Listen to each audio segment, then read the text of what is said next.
Okay, so let's go ahead and get started. So today what we're going to be doing is we're going to be continuing on with the work energy theorem and conservation of energy. So that's where we started last class. So just to remind you some of the things that we talked about last class, we defined what's called the work energy theorem. And so that's to say that if I find what the total work is done on some object, that's going to be equal to the change in kinetic energy, where the kinetic energy K is going to be equal to 1/2 mv squared, where m is the mass of the object and v is the velocity of the object. And so because this is some delta, this is some difference, and so this is going to be kf minus ki. Okay. Now we also defined what was called the conservation of energy, and that was to first start by saying that for conservative forces, you can write the work done by that force in terms of a change in potential energy. And so that was to say that the work is going to be equal to the negative change in potential energy. But because this is also equal to the change in kinetic energy, what I can say is that the negative change in potential energy is equal to the change in kinetic energy. And expressing this in terms of the initial state and the final state, what I see is this is going to be minus UF minus UI is going to be equal to KF minus KI. And then rearranging this, what we can find is that this says that UI plus KI is equal to UF plus KF. And so we've already seen what K is here. This is the kinetic energy. This is just the 1/2 mv squared. But U can come up in different forms. The potential energy can be the potential energy from a spring, or it can be the potential energy due to gravity. And so there are several terms for the potential energy we could have. So one example is the potential energy from gravity. This is going to be the mass of the object times the acceleration due to gravity times the height that the object is at. We can also have what's called the spring potential energy, and this is the U sub s is equal to 1/2 kx squared. Okay, and so the thing that we found that was advantageous about using conservation of energy as opposed to using forces and kinematics, or even the work energy theorem formalism, is that we could talk about the energy at this point and the energy at this point. And if I can find what the energy is at this point, then it's going to be equal to the energy at this point, regardless of what type of energy I have in this state or in this state. And so I want to go back and do this problem again because we didn't spend a lot of time on it at the end of class. So just take a little bit of time to work through this one again. Okay?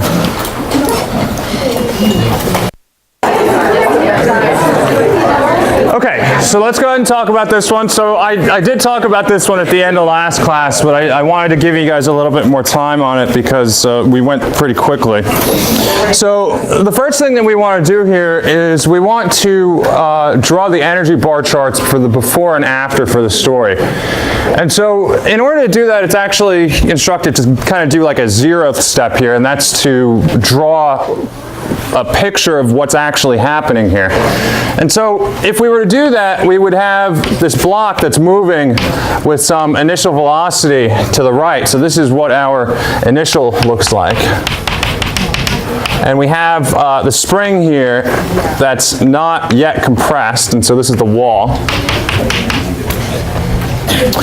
And so in our final state, this block is going to hit this spring, and then this is going to compress it a certain amount. So again, here's the wall, and then our compression distance, I'll call this some distance d, or in the notation I've been using, this is some distance x. Okay, so now the block has compressed the spring by this distance x. Okay, so now that we have the pictures of our initial and final states, it's pretty straightforward to draw what the energy bar chart looks like here. We have some kinetic energy and we have some spring potential energy, and this is the total energy. And so when we do this for the initial state, we have all kinetic energy, no spring potential energy, because it hasn't been in contact with the spring yet. This comes in and hits the spring, but if it's not in contact with the spring yet, there's no potential energy associated with the spring. The total energy is going to be the same height as the kinetic energy. For our final state, we have kinetic energy, we have our spring potential energy, and our total energy. And now it comes to rest when it compresses it as far as it can, and so that says that all of this kinetic energy got converted into spring potential energy, but the total energy is still the same. Okay? So what this says, from this line right here, I can write that the energy in the initial state, EI, is going to be 1/2 mv squared, which is just the kinetic energy in the initial state. And the final energy here, EF, is going to be equal to the spring potential energy, 1/2 kx squared. And so what I can do is I can equate these two and solve for what the velocity is. When I do that, I have 1/2 mv squared is going to be equal to kx squared, 1/2 kx squared, that is. We can cancel the 1/2s, and what we'd like to do is we'd like to solve for the velocity. When we do that, we divide both sides by m and take a square root, and so v is going to be equal to the square root of kx squared over m, and when we plug this in, we end up finding that this is going to be 0.95. Okay. Now, it also asked us what, in part B, because I kind of skipped to part C. In part B, it asks us to find what the total energy is. Well, we can just use this equation that we have for the potential energy here in order to solve that, because we have what the spring constant is, we have the compression distance of the spring. And so we can just take that compression distance, convert it to meters, square it, multiply it by the spring constant, divide by 2, and that gives us what the total energy of the system is. Okay? Any questions about that one? Yeah? What was the ET constant? ET, this is just the total energy. So this is E is equal to K plus U for each state, right? So what I did here, did I erase this now? But the statement of conservation of energy, and this is really like EI is equal to EF. But this is the total energy. Because the initial energy is equal to the final energy, that's just some number. It always stays the same. Say it's like 10 joules. Well, I have 10 joules in the initial state. I have 10 joules in the final state. And what I'm calling E sub T here is just the total energy. That's the sum of the kinetic energy and the potential energy. But you see that this stays the same. And it should, because energy is conserved. And this is just the way I'm representing it in the bar chart. Okay? All right, so let's move on to the next one. So the next series of questions is going to involve these bar charts and thinking about the forms that the energy is going to be taking at various points here. So take a look at this first one, and then we'll talk about it in a little bit. Okay, so let's talk about this one. So what were some of the ideas that we had here? We need to determine which point this bar chart is representing. So which point do we think this is going to be? Well, we say C. Okay, C is a good choice. Why is it not A? Why is it not A? Go ahead. Because there's at A, it's all potential energy, right? Because if you're just jumping off at A, which in some sense means you just fall off, you're not moving yet. So the kinetic energy is 0, so it couldn't be A. You could also say similar things for what's happening at the bottom, but we'll talk a little bit more about that for some of the next slides. But it's going to be either B or C, right? Because you have some kinetic energy, some gravitational potential energy, but the spring or the cord that's acting as the spring in this case hasn't kicked in yet, so that hasn't gotten any potential energy itself. Okay, good. So wait, why is it not So would B and C be the same graph then? They wouldn't be exactly the same. But I'd say that's B, and so then, But it's a little hard to tell which, because it's a matter of the scaling. It's a matter of the scaling. So C has more kinetic energy and less potential energy than B does, but both of them have some kinetic energy and some potential energy, where the potential energy is greater than the kinetic energy. When I'm talking about energy, I mean gravitational potential energy. But you don't really know, because this is, I mean, it's a graphical representation. It's not purely to scale. So you don't know if at that point B it looks like that, or if it looks like that.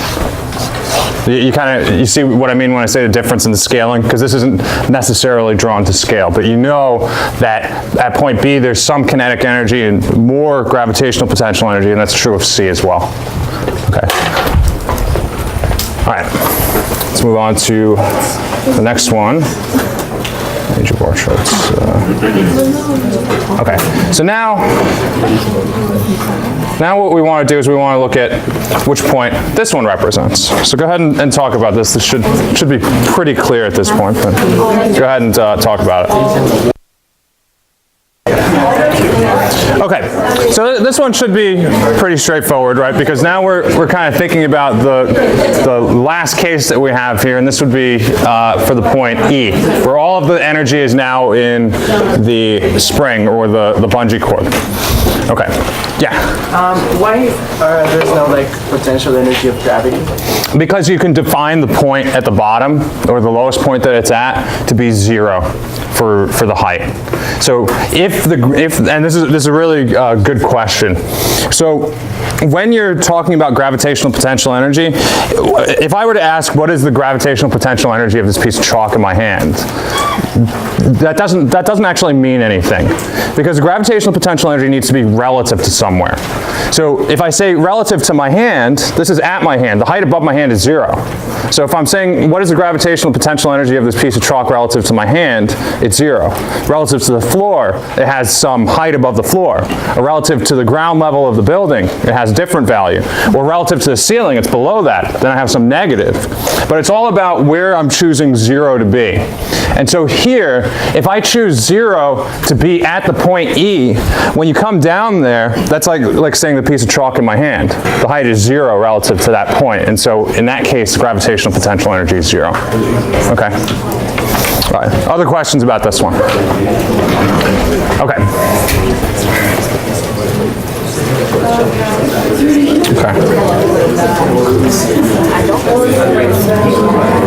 What was I doing here? I don't remember now.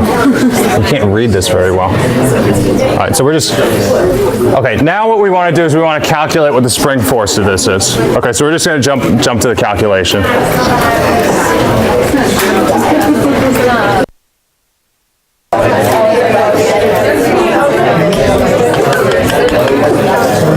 Okay, so let's go ahead and talk about this one. So first thing we can do is we can go ahead and draw this situation here. So we have the point A and the point E are really the 2 points that we're interested in here. Now this point A is going to be some distance of 50 meters above the water. It's going to be 15 meters before the spring starts to act. We actually don't know this distance right now, but we're going to need it in a second. And this point E is this distance of 12 meters above the water. Okay? So if this is 12, 15, and this total distance is 50, this is going to be 23 meters. And so what we'd like to do is we'd like to solve for what the spring constant of this bungee cord is going to be. So in order to do that, what we can do is we can say that the energy in the state A is going to be equal to the energy in the state E. Okay, which is a little unfortunate it needs to be, but you know, we'll work with it. So now what we want to do is we want to break this down a little bit more and ask ourselves, at this point A, what's happening to this? Is it moving? Does it have some particular type of potential energy? So what do we think is going to be happening at this point A in terms of the energy in the state? It's all gravitational potential energy, right? So this is going to say that this EA is just going to be equal to mgh. Now, we have to be a little bit careful here because when we're defining this h, or this h right here, like I was saying before, it matters where I'm setting 0 to be. So 0 for this piece of chalk being at my hand says the gravitational potential energy of the chalk is 0. But we need to define where 0 is here in order to say what this h is. And the most convenient place to do that is actually at the point E. And the reason why you want to define the point E is because then you can say that all of the gravitational potential energy from A goes into the energy that goes to E at the end. Okay? So now what we can do is we can define what the energy is at E using this 0 that I've defined here. So if I say that 0 is going to be the height at which E is at, right? What can we say about the energy in state E? Spring. It's all the spring, right? Because the gravitational potential energy is 0. This is y is equal to 0 here, and so there's no gravitational potential energy here.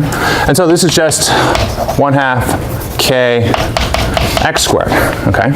So setting these two equal to each other, we see that this is going to be 1/2 k x squared. And what we'd like to do is we'd like to solve for k. So we do a little bit of algebra here, and we see that we can move this x squared to the other side, divide by it, multiply both sides by 2.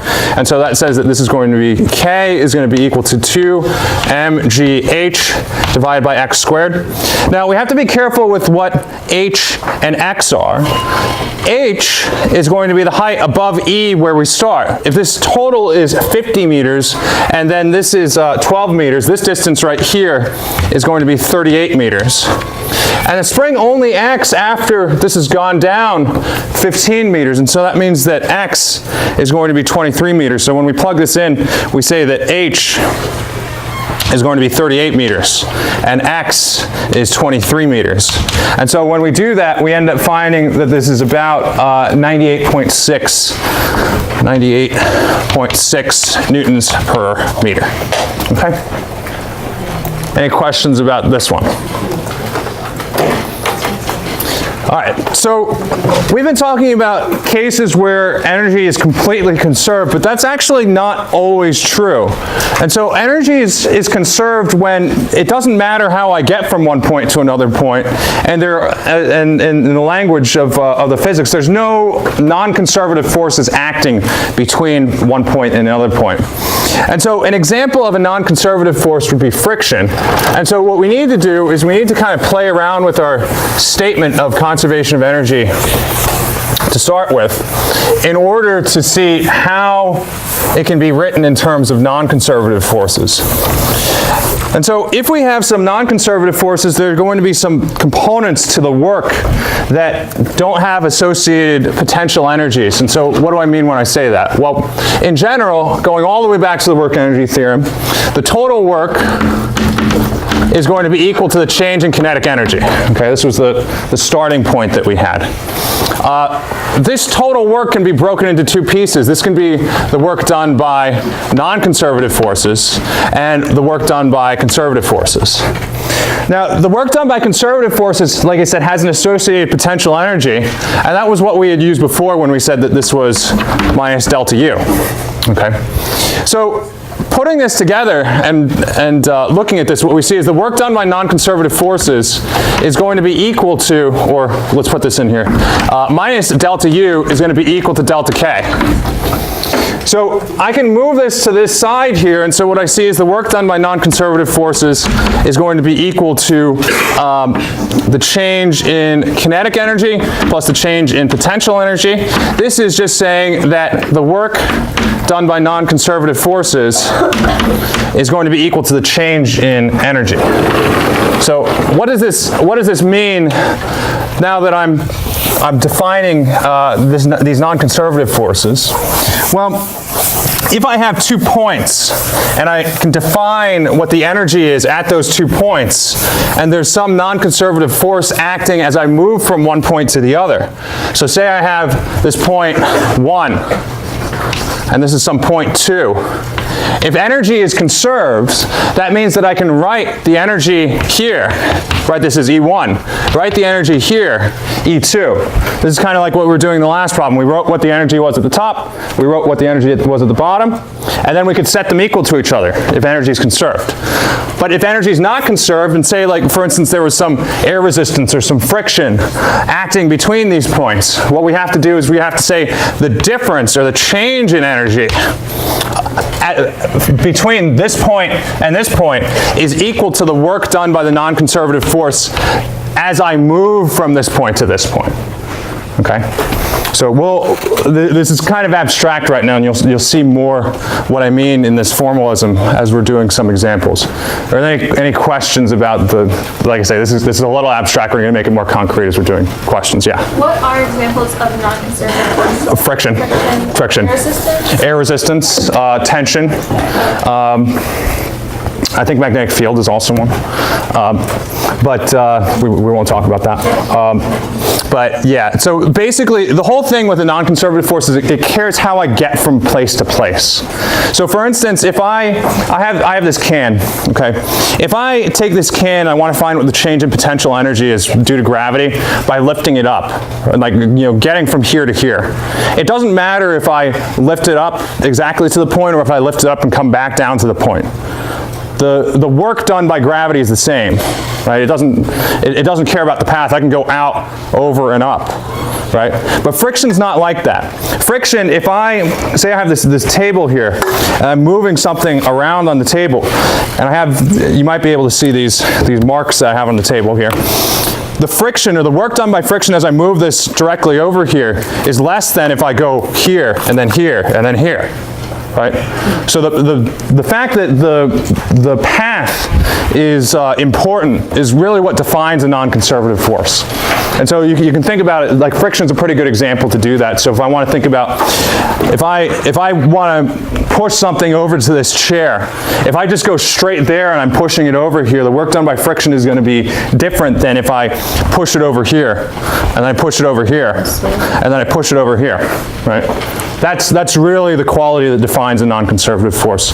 And unfortunately, there's some formalism in calculus that makes this concept a little bit easier, but that's a little bit past what we're defining things to be. But we're just going to say examples of non-conservative force: friction, tension, air resistance. And if you see those things in this problem, and you say, I can find what the energy is here, I can find what the energy is here, and there's some non-conservative forces acting between those 2 points, you say that the difference or the change in energy between this point and this point is going to be equal to whatever the work is done by the non-conservative force to move from one point to another.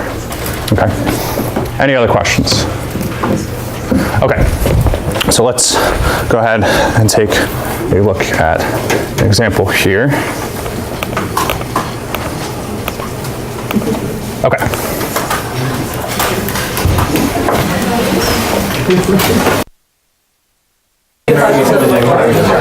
Okay, so let's go ahead and talk about this one. I think talking to people, this is a little tricky, but I think we're getting it by and large. So, in order to solve this one, well, the first thing that we're asked here is how does the energy in the initial state, or when the spring is compressed, how does that energy compare to the energy after it crosses over the rough patch?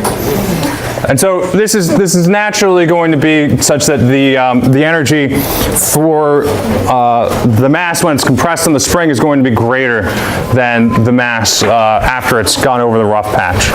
Okay, but what we'd like to do is, given, so you guys can go ahead and click that in, because this is not set up in the ideal way here. But then what we want to do is we want to find what the maximum compression, or what the compression of the spring was, given some coefficient of friction, some velocity, the mass, and the coefficient of friction, or sorry, the spring constant. And so in order to do that, what we can do is we can diagram this out to start with. And so we have this rough patch over here. We have the mass. It's going to be moving with some velocity here.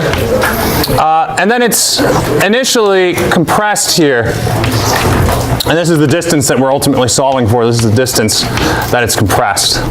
Okay, so what we can do is we can define some states here and apply this kind of modified conservation of energy or this statement of energy when we have work done by non-conservative forces to the situation. So let's say that this is the initial state. Call this EI. Call this the final state, EF. And then the work that's going to be done by the non-conservative force is going to have to do with the friction here. That's over this rough patch here. So let's first start by defining what the energy is in the initial state. So when we're looking at this initial state, this isn't moving, it's not lifted up by some amount, but we do have a spring that's compressed here. And so what that tells us is that the energy in the initial state is going to be due to some spring potential energy. So this is going to be 1/2 kx squared here. Okay. Now, we can do the same thing for the final state. So when we look at the final state, in the final state, we have, this is going to be not connected to a spring anymore. This doesn't have any gravitational potential energy associated with it. We haven't changed the height that this is at, but it is moving. And so what we can say, this is going to be some kinetic energy. Okay. So now we're tending towards being able to use this equation here, but we still need to figure out what the work is done between the state, the initial state, and the final state. And in order to do that, what we need to do is consider what's happening as this block is moving over this patch where there's friction. So in order to do that, what we can do is we can draw some free body diagram to understand the forces acting on this. So when we draw this free body diagram, we see there's some normal force up, some force of friction, or some gravitational force down, and some force of friction to the right. This force of friction is going to be equal to the coefficient of friction times the normal force, which in this case means that this force of friction is going to be mu mg. Okay. Now, if we want to find what the work is done by friction here, in general, the work is going to be equal to the force times distance times the angle, cosine of the angle between these two. And what do we notice about the force of friction and the vector representing the displacement, or the direction that this is moving? They're opposite directions. So that says that this is going to be -1, because we have cosine of 180. So what we see is the work done by the non-conservative force is going to be equal to, we can take this force of friction and plug in for our force. We have mu mg d, we'll just say is, well actually I used d here already. Let's leave this as x. This is x and this is d. Mu mg d with a negative sign, okay? And so I think most people have clicked in already, so we'll get my values here. Oop. Okay, so now what we can do is we can put all of this together. So we have the work done by the non-conservative force. We have the energy in the final state, energy in the initial state. And so what we see then is that delta E is equal to the work done by the non-conservative force, which is EF minus EI is equal to the work done by friction. This work, or sorry, this energy in the final state is 1/2 mv squared. The work in the initial state is going to be minus 1/2 kx squared. This is going to be equal to the work done by friction, minus mu mg d. Now, what we'd like to do is we'd like to solve for what this x is here. So in order to do that, we can just do a little bit of algebra here to move this around. So we're going to move our work done by friction to the left side. We're going to move the energy, the spring potential energy, to the right side. So this is going to be 1/2 mv squared plus mu mg d is equal to 1/2 kx squared. We can multiply both sides of the equation by 2 divided by k. So we get 2 over k, 1/2 mv squared plus mu mg d is equal to x, x squared, and then take a square root. So x is going to be equal to the square root of this, okay? And when you plug in your values here, you end up finding that this is about 9 centimeters. Okay? Yes? Why wouldn't you have the spring constant added to MED? Well, Because wouldn't that be affecting the spring constant? Like, if it's not towards the end, so why wouldn't you set that equal to kinetic energy? well, the spring constant. So what we did here, the logic that we're following, is we say that we have this initial state where this is just compressed. The spring's compressed.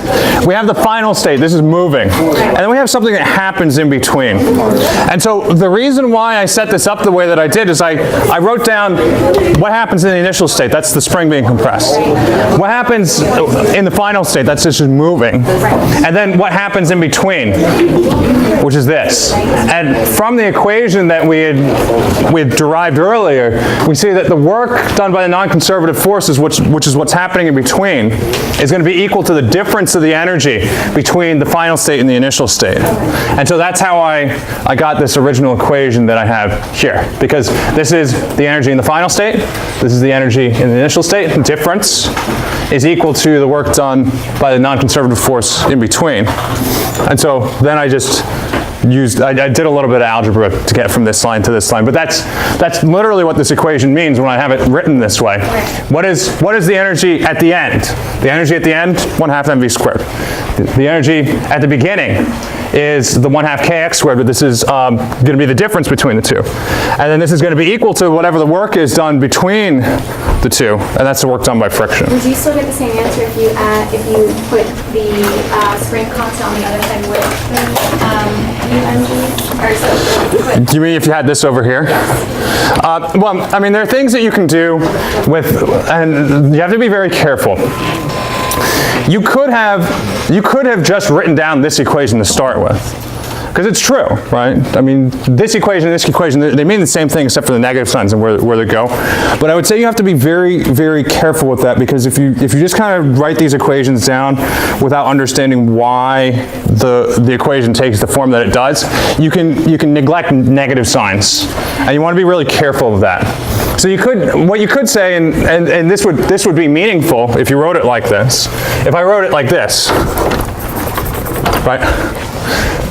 What this equation says now is the kinetic energy in the final state is going to be equal to the difference between well, it's the sum of the potential energy in the initial state and the work done by the non-conservative force at the end. But what you're kind of doing is you're moving this around to the other side. It's still true. You could still write it like this, but I would be careful. Because even though the equation algebraically is the same, in interpreting what that equation means, it means something slightly different. And you want to be careful, because if what you're doing is you're trying to interpret what the equation means and write something down to correspond to that, and the interpretation is not right to begin with, then the equation that you're going to get is not right. Okay, so just be careful. Okay. Other questions about this one? Okay. Could you plug everything in? Because I'm getting like a decimal. I have no idea. You get a decimal back in meters.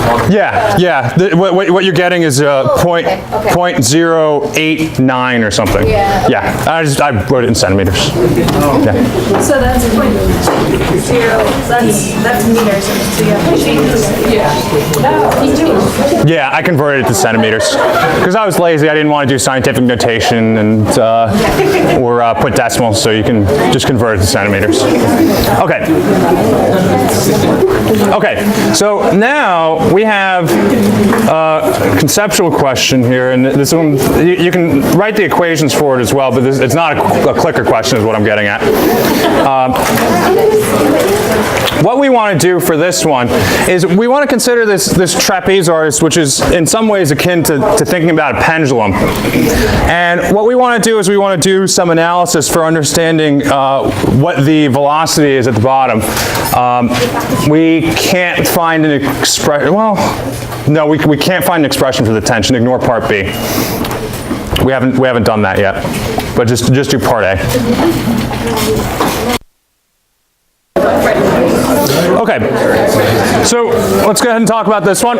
So in terms of the energy conservation, this one's pretty straightforward, and most of the people I talk to about this got this almost right away, right? Which is good. We're starting to understand how we're defining the energy in these different states. So we have the state A. We want to find what the energy is in state A. We have the state B. We want to find the energy in state B. What kind of energy do I have in state A? Potential energy, specifically gravitational potential energy. So this is some UG. How about in state B? What do we have here? Kinetic energy. So this is going to be K. Now, the trick here is to express the gravitational potential energy in terms of what we know. So this is some length of L. This is the same length of L. This total length here is L. And we have this angle theta.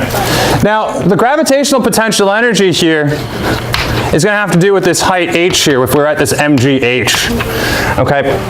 Now, this h we need to express in terms of this angle and this L here. And so if we look at this, this triangle that I have, see if I have a different color piece of chalk. This triangle that I have here, this side right here is going to be L cosine of theta.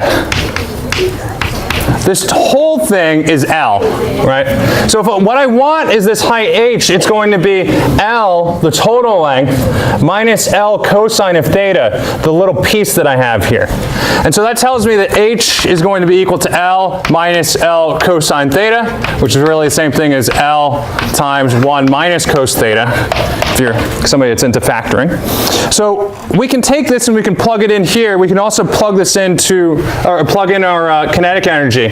And so what we see is 1/2 mv squared is going to be equal to mgl 1 minus cosine of theta. We can cancel our m, and what was it that we were trying to solve for here? Find an expression for the velocity, okay? So now that we're here, we can multiply both sides by 2 and take a square root. And so what we see is v is going to be equal to 2gl 1 minus cosine of theta square root. Okay? And then if we had some numbers, we could plug it in there and find what this is.